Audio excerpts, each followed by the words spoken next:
Jadi tingkat puskesmas, maka harus dikonsulkan ke dokter umum, kemudian bisa dirujuk ke dokter spesialis anak di dekat wilayah, karena dia harus dipastikan penyakit dasarnya. Oke, ini adalah red flag pada kondisi-kondisi anak, sehingga apabila kita mendapatkan anak-anak dengan red flag tersebut, maka wajib hukumnya untuk mengkonsulkan ke dokter umumnya yang kalau bekerja di puskesmas, kemudian bisa dirujuk ke dokter spesialis anak di RSUD yang terdekat. Berdasarkan penelitian, selain tadi kita harus memastikan red flag, penyebab dari malnutrisi itu adalah pemberian MPASI yang tidak adekuat, yaitu mencapai 61,4%. Bahkan penelitian tahun 2007 ini dilakukan oleh Australia menggunakan sampel orang Indonesia pada anak usia 6 sampai 23 bulan. Jadi orang Australia ini bingung, kenapa angka stunting di Indonesia itu tinggi sekali gitu ya. Padahal Indonesia itu kaya dengan segala macam sumber dayanya. Kenapa dia stunting? Ternyata didapatkan bahwa orang tua memberikan MPASI tidak pada usia 6 bulan itu rata-rata penyebabnya adalah kemiskinan. Lalu lagi adalah kenapa tidak memberikan aneka ragam makanan, jadi hanya memberikan satu jenis makanan di dalam MPASI-nya, terutama sayur-sayuran saja. Penyebabnya adalah karena pendidikan yang kurang. Pendidikan di sini bukan karena tingkatan sekolah ya, tapi pengetahuan. Pengetahuan orang tua mengenai MPASI yang tepat. Dan itu terjadi paling besar di usia 6 sampai dengan 11 bulan. Dan baru penyebabnya adalah yang ketiga, kemiskinan. Lalu mereka mengecek kenapa ya orang Indonesia itu memberi makan pada anaknya itu tidak dengan frekuensi yang tepat. Jadi selalu menggunakan kata kadang, kadang 2 kali dikasih makan, kadang 1 kali, kadang 3 kali. Karena ternyata penyebabnya adalah lagi-lagi pengetahuan yang kurang terhadap pemberian MPASI. Lalu kenapa pemberian makannya itu kalau sedikit ibu-ibunya pasrah, ya udah sedikit nggak apa-apa gitu, tidak mencari tahu kenapa anak saya makannya sedikit ya. Lagi-lagi penyebabnya adalah karena pengetahuan yang kurang dan terjadi di usia 6 sampai 11 bulan. Nah, periode kritis terjadinya nutrisi tidak adekuat berdasarkan penelitian di 5 benua, jadi ini tidak hanya di Indonesia, di seluruh dunia, bahwa titik terendah itu adalah di usia 3-4 bulan, di mana berat badan berdasarkan usia turun, tinggi badan per usia turun, berat badan berdasarkan tinggi badan juga turun. Nah, disitulah adalah titik kritis kita, sehingga kita harus memonitor lebih ketat untuk pertumbuhan dan percepatan pertumbuhan. Nah, di titik kritis itu masuk dalam 1000 hari pertama kehidupan. Tadi juga MPASI banyak yang salah, itu masuk dalam 1000 hari pertama kehidupan. 1000 hari pertama kehidupan menjadi penting karena dia adalah pembentukan organ dan pematangan organ, terutama perkembangan otak. Di mana 2 tahun pertama otak anak itu sudah mencapai 70 hingga 80% dari total otak dewasa. Dan kita lihat secara jaras-jaras saraf, otak anak usia 2 tahun itu sudah tidak terlalu berbeda dengan jaras-jaras otak dewasa. Secara fungsi, kita lihat fungsi otak itu ada 3 ya, adalah melihat, mendengar, bahasa, bicara, dan kognitif. 3 titik fungsi otak tersebut mencapai maksimal dalam usia 2 tahun. Sehingga apabila dalam usia 2 tahun dia mengalami malnutrisi, di mana berat badannya tidak sesuai dengan seharusnya, ya, secara teori kita tahu apabila berat dan kurang dari 10 kilo, maka 60% dari total kalorinya adalah digunakan untuk metabolisme otak. Jadi kebayang ya, kalau misalkan berat badan anaknya harusnya 10 kilo, kemudian berarti kan 60%-nya adalah untuk total metabolisme otaknya. Sekarang saya merawat pasien umur 1 tahun 1 bulan dengan berat badan 3,8 kilo. Berarti 60% dari 3,8 kilo tersebutlah akan digunakan untuk pertumbuhan otak, metabolisme otaknya. Jadi kebayang, bensin untuk otaknya pun berkurang. Oleh karena itulah, makanya mengapa dengan malnutrisi kronik itu yang dampak paling menakutkan adalah kepada pertumbuhan otak. Nah, selain itu, berdasarkan penelitian ini juga dikatakan bahwa angka kematian menjadi 10 kali lebih tinggi pada anak dengan kondisi berat badan kurang. Dan angka kematian terjadi lebih tinggi pada anak dengan stunting mencapai 5 kali lebih tinggi dibandingkan anak yang tidak mengalami stunting. Dan anak yang mengalami gizi buruk memiliki angka kematian hampir 10 kali lipat lebih tinggi dibandingkan anak yang tidak mengalami gizi buruk. Tetapi penyebab kematiannya tersebut bukan disebabkan oleh gizi buruknya, bukan disebabkan oleh stuntingnya. Tetapi kematian itu disebabkan oleh pneumonia, infeksi paru, diare, infeksi secara sepsis secara umum, dan campak gitu ya. Jadi kadang-kadang kita tidak ngeh kalau pas anak-anak ini meninggal, dipikirnya karena campaknya, karena diarenya, padahal di balik itu adalah anak tersebut mengalami stunting, gizi kurang, berat badan kurang, gizi buruk, dan seterusnya. Kita lihat lagi, penelitian ini adalah penelitian jangka panjang selama 6 tahun. Jadi, 2 titik yang di bawah ini menunjukkan pada anak yang mengalami malnutrisi. Yang di atas, yang garis putus-putus adalah kondisi dengan anak dengan nutrisi yang normal. Lalu diikuti selama 6 tahun. Yang paling bawah diberikan intervensi nutrisi, asupan dietnya diperbaiki. Yang di tengah diberikan nutrisi dan stimulasi. Setelah 6 tahun dinilai, bagaimana dengan IQ-nya?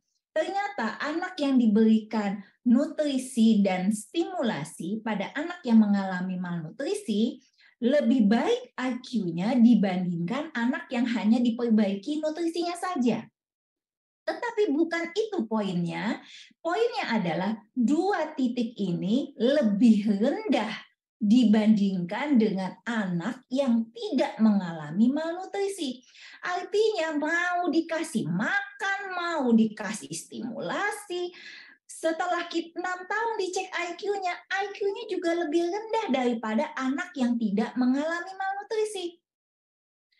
Bagaimana dengan follow up setelah 40 tahun? Tadi 6 tahun, kurang lama. Kita lakukan lihat penelitian yang lebih lama lagi. Follow up selama 40 tahun dikatakan bahwa yang dulunya kecilnya dia mengalami malnutrisi, setelah dia umur 40 tahun dilakukan tes IQ, ternyata 65% IQ-nya itu di bawah 90. IQ di bawah 90 itu hanya bisa lulusan SMP. Jadi kebayang kalau kita angkatan sekarang banyak yang mengalami malnutrisi, banyak yang mengalami stunting, 40 tahun ke depan lagi, jangan-jangan Pak Lurahnya orang Filipina, Pak Camatnya orang Singapura, Kepala Dinas Kesehatannya orang luar negeri gitu ya. Jadi kita tidak bisa menjadi tuan rumah bagi negara kita sendiri karena IQ-nya 65 ini di bawah 90 gitu ya. Nah, bagaimana dengan tingkat sosial ekonominya? Sosial ekonominya, anak yang mengalami malnutrisi tentu memiliki sosial ekonomi yang rendah. Oke, sehingga dampak stunting bukan hanya pada kasus anak, tetapi sampai dengan mereka dewasa. Dan ini adalah seperti lingkaran yang tiada henti. Dan apabila dewasa nanti, dia akan menghasilkan anak yang mengalami prematur, BBLR, dan menciptakan anak dengan stunting yang baru lagi. Jadi tiada henti ini menjadi lingkaran.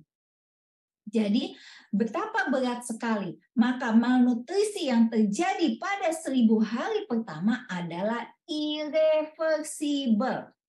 Sehingga langkah apa yang kita harus lakukan? Langkahnya adalah cegah. Ya kan? Cegah stunting, cegah malnutrisi, bukan lagi mengobati menjadi target kita, karena kita tahu begitu dia sudah mengalaminya pasti sedikit banyak sudah mengalami dampak, ya. Jadi apa yang harus kita lakukan adalah cegah. Mengetahui cegah harus tahu dulu deteksi. Tentunya saja ya, kita harus tahu deteksi. Bagaimana cara mendeteksi?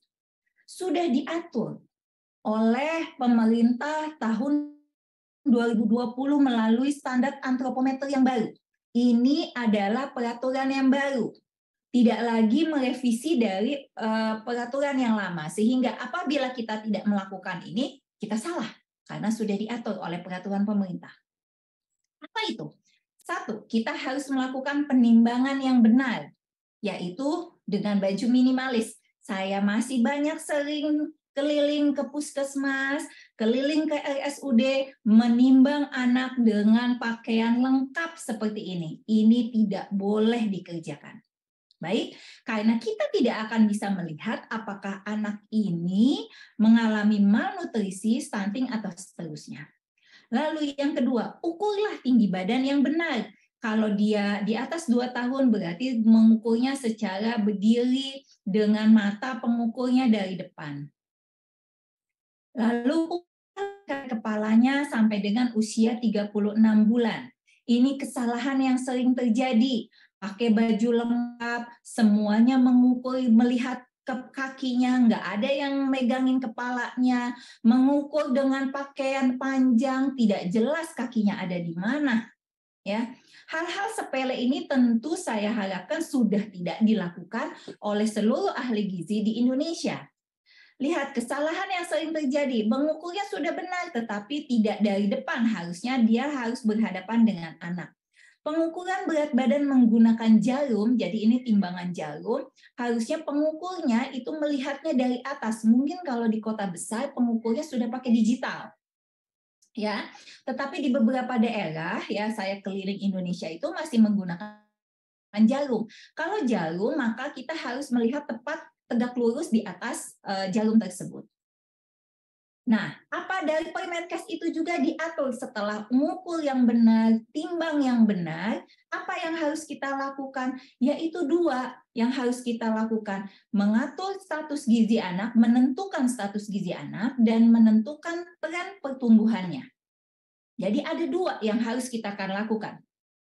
Ini merevisi dari Permenkes yang lalu. Permenkes yang lalu hanya menentukan status gizi tanpa melihat tren pertumbuhan. Nah, ini masih saya sering lihat nih, banyak yang kelupaan menghitung tren pertumbuhan. Oke, kita lihat dulu. Status gizi, tentunya kita harus tahu ya, kurva pertumbuhan. Saya masih sering menangkap menggunakan CDC pada anak di usia 3 tahun. Batas usia di umur 5 tahun ya. 5 tahun ke bawah kita wajib menggunakan WHO, 5 tahun ke atas menggunakan kurva CDC. Jangan ditukar-tukar. Setelah itu kita harus melakukan plotting. Nah, ini kurvanya harus banyak nih. Ada di buku KIA, ini harus diisi semua. Ada berat badan berdasarkan usia, tinggi badan, berat badan berdasarkan tinggi badan, dan lingkar kepala. Lalu kita harus melakukan plotting. Plottingnya jangan lupa status nutrisi bukan berdasarkan berat badan, berdasarkan usia. Masih banyak yang salah. Sudah direvisi status gizi, gizi buruk, gizi kurang, gizi baik, itu menggunakan berat badan berdasarkan tinggi badan. Oke, setelah kita melakukan status nutrisi, kita harus menghitung laju pertumbuhan. Ada 2 cara, dengan kurva dan dengan tabel.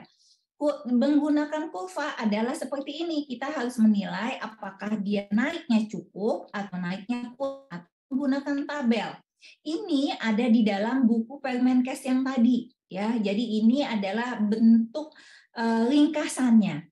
Ada untuk laki-laki perempuan, ada untuk berat badan dan tinggi badan. Ini adalah bukan usia.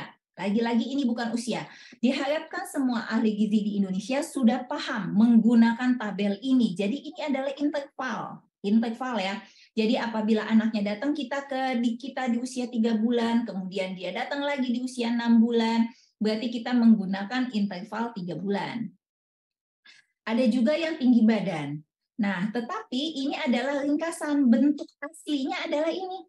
Ya, tabel tren pertumbuhan weight increment. Jadi ada weight increment, ada high increment, ini adalah interval, ada laki dan perempuan dengan batasannya adalah P5.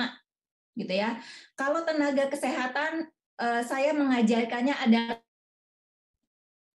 menggunakan tabel WHO. Tapi kalau saya ngajarin kader, mereka boleh pakai ini. Karena ini adalah harus bisa di tahap kader.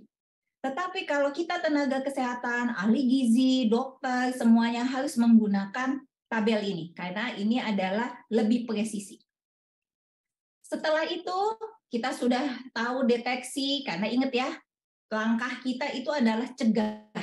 Karena begitu sudah mengalami malnutrisi, pasti bersifat irreversible. Oke.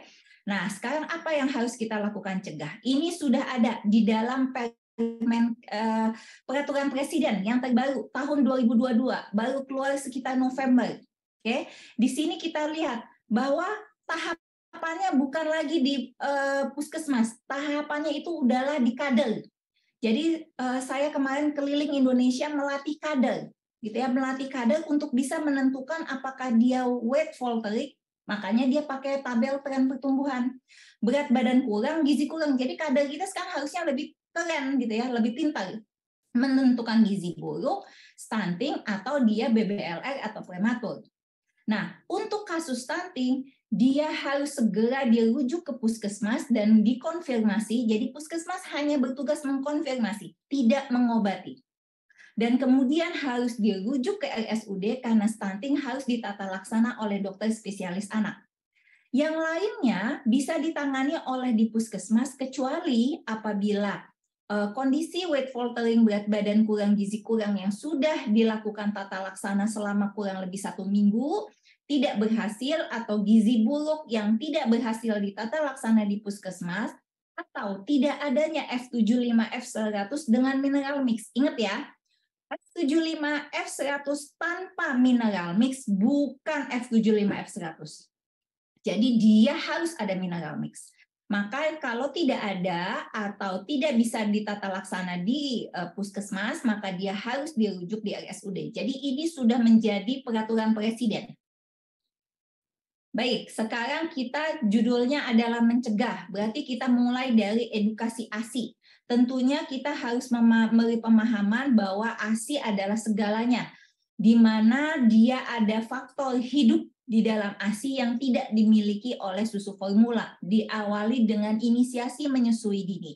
Dan yang terpenting adalah ASI itu memang segalanya, tetapi yang terpenting adalah cukup nggak gitu. Jangan sampai bahwa datang ke kita kenaikan berat badannya dalam usia 2-3 bulan hanya 600 gram, lalu kita bilang nggak apa-apa Bu, kasih aja ASI-nya, yang penting ASI. Padahal berat badannya udah terseok-seok gitu ya. Sehingga kita harus memastikan bahwa kecukupan ASI-nya sesuai ini. Lalu bagaimana kalau ASI-nya nggak cukup? Kalau ASI-nya nggak cukup, artinya bukan nggak cukup ya, kenaikan berat badannya kurang, ya tadi ya, di mana laju pertumbuhannya kurang dari P5, tabel yang tadi, maka kita lakukan dulu intervensi, kasih cara pola menyusui yang benar, posisi perlekatan yang benar, kemudian kita cek 2 minggu sampai 4 minggu. Kalau ASI-nya cukup, berat badan naik, lanjutkan ASI eksklusif. Apabila berat badannya nggak cukup, naik, ASI-nya memang terbukti kurang, kalau dia kurang dari 4 bulan, maka ada 2 pilihannya, apakah donor ASI atau diberikan susu PDK. Kalau lebih dari 4 bulan, cek apakah ada tanda kesiapan makan atau tidak. Bila ada red flag itu yang tadi ya, yang warna kotak biru tadi, untuk segala usia, maka langsung dikonsultasikan ke dokter spesialis anaknya. Mohon izin Dokter Novi, ya. maaf Dok, waktunya 5 menit lagi Dok. Oke. Ya, untuk MPASI adalah tentu saja ini sudah diatur dalam asuhan nutrisi ya. Yang pertama adalah tepat waktu, di mana memakan itu, MPASI itu dimulai paling lambat di usia 6 bulan, tapi bisa dipercepat sampai dengan usia 4 bulan. dia harus cukup berdasarkan apa? Kalori, protein, zat besi, zinc, dan vitamin D lainnya. Menghitung kalori kita sudah tahu berdasarkan RDA. Ingat, berdasarkan usia tinggi, bukan berdasarkan usia kronologis. Kenaikan jumlah makan selalu disesuaikan dengan usia. Bila pasiennya datang ke kita sudah 9 bulan, maka tentu pemberiannya, proporsinya 50% makan, 50% adalah ASI atau susu formula. Begitu terus juga selanjutnya. Oke, kemudian bagaimana permasalahan stunting ini? Bagaimana meningkatkan linear growth? Banyak pasien yang mengatakan, dok kasih vitamin dong dok, supaya anak saya jadi berat badan naik, tinggi badan naik. Berdasarkan penelitian, vitamin tidak ngaruh. Ya, yang ngaruh itu apa? Yaitu pemberian protein. Nah, sekarang adalah berapa banyak protein yang harus kita berikan. WHO sudah menentukan, jadi dia harus mencapai protein energi rasio itu adalah 11,5% paling tidak. Protein yang mana yang harus diberikan berdasarkan penelitian adalah protein yang mengandung 9 asam amino esensial. 9 asam amino esensial ini yang mana? Yaitu yang terdapat pada protein hewan. Jadi protein asam amino esensial itu adalah asam amino yang tidak bisa tubuh kita buat sendiri, sehingga dia harus dikonsumsi dari luar. Berbeda dengan nabati, dia adalah non-esensial. Nah, adanya di mana esensial itu? Adanya adalah di susu, telur, daging, dan segala macamnya. Kita lihat ini penelitian bahwa yang mempengaruhi kadar tinggi dan IGF-1, IGF ini adalah hormon pertumbuhan, adalah di sini adalah protein animal dan susu yang mempengaruhinya. Oke, jadi pemberian dia dengan animal protein, ya protein hewan, dan susu itu akan meningkatkan kadar IGF-1 dan berakhir dengan meningkatkan kondisi tinggi. Oke, penelitian lain mengatakan bahwa anak dengan stunting ternyata mengkonsumsi telur, dagingnya sangat sedikit. Penelitian ini bagus sekali. Dia memberikan intervensi pemberian 1 telur 1 hari untuk anak di usia 6 bulan sampai 23 bulan. Sehari sekali saja diberikan telur. Ternyata bisa menurunkan angka stunting hingga 47%. Dan ini sudah diuji cobakan oleh saya bersama-sama dengan Prof. Damayanti di Pandeglang. Sama kami melakukan dengan penurunan tersebut. Kemudian kita lihat nih, angka stunting kita memang sangat tinggi, tetapi ternyata berdasarkan penelitian ini, kita konsumsi protein kita ini tidak terlalu rendah. Masih ada Filipina yang lebih rendah konsumsi proteinnya. Tapi kalau kita lihat di sini, Indonesia itu mengkonsumsinya protein hewannya sedikit sekali. Lebih banyak mengkonsumsi tahu tempe, makanya angka stunting kita lebih tinggi daripada Filipina. Penelitian lain juga mengatakan bahwa di Jakarta sendiri, di ibu kota Jakarta, yang mengkonsumsi protein hewan itu ternyata banyak, mencapai hampir 80%. Tetapi dengan jumlah sedikit. Jadi pada waktu kita melakukan anamnesis, ibu makan daging, anaknya makan, jangan lupa ditanya berapa banyak dagingnya. Ternyata konsumsinya tidak banyak, hanya sedikit. Dan protein hewan itu juga akan berkorelasi dengan kandungan zat besi, di mana dengan jumlah yang sedikit saja dia bisa menaikkan kandungan zat besi lebih banyak, dan karena itu mengandung heme iron. Nah, pemerintah sudah mengatur angka kecukupan gizi, ya sudah pada tahu ya, tentu protein dan lemak adalah sesuatu hal yang penting, sehingga dalam satu mangkok MPASI harus ada karbohidrat. Protein dengan kandungan protein energi rasio adalah 10 hingga 15%. Ini bukan proporsi dalam mangkok ya, tapi PER, protein energi rasio, kemudian lemak harus mengandung 30-40%, ada buah-buahan atau ada sayuran secukupnya, tidak dominan, kemudian boleh diberikan garam dan gula. Ini adalah MPASI kekinian yang tentu saja tidak boleh diberikan meskipun cantik, tetapi isinya tidak cantik. Buku KIA sudah mengatur yang tahun 2015, tolong diketahui ini salah, ya, jangan digunakan lagi, bukunya masih beredar, tapi edukasinya tidak boleh lagi menggunakan buku KIA ini, karena sudah ada buku KIA yang terbaru 2020 dan isinya yang sudah benar. Ini MPASI-nya benar. Oke, ini adalah kandungan protein per 100 gram. Jadi kita lihat satu butir telur itu setara dengan kurang lebih 5 sampai 6 telur puyuh. Ini protein hewannya. Ini daging sapi, ini daging ayam. Ini adalah per 100 gram daging ati sapi, ati ayam. Oke. Jadi setelah kita melakukan intervensi, maka kita melakukan pemantauan dan evaluasi. Dan tentu saja pemantauan kenaikan berat badan menggunakan lagi si tabel laju pertumbuhan, ya kan? Makanya seluruh ahli gizi Indonesia harus punya tabel weight increment dan high increment dengan target kita adalah di P50. Baik, ini sedikit kasus ya. Kasus ini adalah yang terakhir. Jadi biar kita latihan sedikit. Anak namanya si Covid, laki-laki usia 18 bulan, dikatakan datang katanya sulit makan kata ibunya. Makannya hanya sedikit-sedikit. Kadang dikasih sapi, kadang dikasih ayam, tapi kecil, sering dilepeh. Ibunya sering makannya sop dan sayur bening. Dikasih susu formula 2 kali 120. Terus anaknya dibawa nonton TV, digendong jalan-jalan, udah nggak benar deh nih ya. Lalu berat badan sekian dengan tinggi badan sekian. Jadi apa yang harus dilakukan oleh teman-teman ahli gizi dan semuanya? Yaitu adalah menentukan status gizinya. Kita lihat, tentu pakai tabel WHO dong, ya kan, anaknya 18 bulan, laki-laki. Kita lihat dia usianya 1 tahun 6 bulan, berat badannya sekian. Berarti dia adalah berat badan kurang, bukan gizi kurang ya, berat badan kurang, berat badan berdasarkan usia. Kita lihat tinggi badannya, oh tinggi badannya di mana? Tinggi badannya di situ, oh berarti dia perawakannya masih normal. Kemudian kita lihat status gizinya, ternyata dia letaknya di antara -3, -2, status gizi berdasarkan tabel berat badan berdasarkan tinggi badan, status gizinya gizi kurang.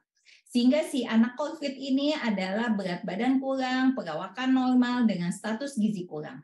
Bagaimana edukasi nutrisi dietnya? Dietnya adalah diberikan 1040 kalori dari berat badan ideal dikali LGA usia tinggi. Proteinnya berapa? PL rasionya adalah 10-15% dari total kalori ini. Sehingga dapatlah kebutuhan proteinnya adalah sekian. Kita bikin jadwal. Jam 7 makan pagi, anaknya apa? Nasi goreng telur dadar, ya kan? Telur tadi 6 gram. Jam 9 kasih UHT, UHT 1 kotak 125 adalah 4 gram. Dikasih gulai ayam, ya kan? Tambahin sayur capcay sedikit, tambahin ada buah, UHT lagi. Ini dengan makanan seperti ini sudah mencapai kalori sekian dengan protein di antara sekian. Ya, jadi kalau target penurunan stunting adalah kita di balita, tapi untuk menyelamatkan kognitif, target kita adalah di badut. Terima kasih, semoga bermanfaat. Saya kembalikan kepada Mbak Dinda. Terima kasih Dr. Novi atas paparan yang sudah disampaikan. Materinya sangat bagus.